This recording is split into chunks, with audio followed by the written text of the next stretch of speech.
કોઈ સાહેબ કીધું નતું કે પાણી છોડો એમ. પાણી આવે એટલું તો ખબર કે પાણી આવે આટલું મેસેજ પડી તો છોકરાઓ જોઈ, પણ મી નીચે જઈને કીધું હતું છોકરાઓને કે પાણી આવે, છોકરાઓ આટલું પુલ ડૂબામ થોડી વાર હતા આપણે બહાર આવતા રહો તમે એમ કીધું, પણ છોકરાઓ કોઈ ખબર્યું નહીં. પર પેલા આ પડ્યું તો પ્લાન્ટ એમાં બચી ગયા હતા, અને આ બીજી વાર આવું થઈ ગયું. ના કેતા પાછું કામ ચાલુ રાખ્યું. અંદર બ્લાસ્ટ થયું.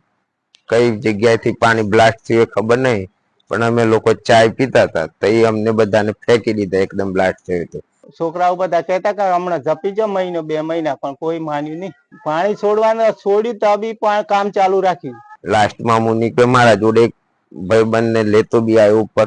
ત્યાર પછી પાછો જોવા ગયો કોઈક હોય તો લેતા આવું, પણ કોઈ ના મળ્યું. લાસ્ટમાં હું આવ્યો.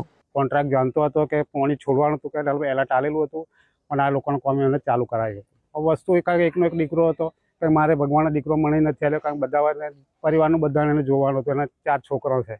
મને આ છાતીમાં નોર્મલ દુખાવા જેવું છે, પાણીના ફોર્સથી વાગેલું છે. તે જો કોઈ રૂલ મુજબ થશે તો અમે લોકો એક્શન લઈએ. હવે અમારી પ્રાયોરિટી આ જ છે કે લોકો મળી જાય, અને પછી અમે લોકો રૂલ મુજબ આખી જો કામગીરી છે આ કરીએ.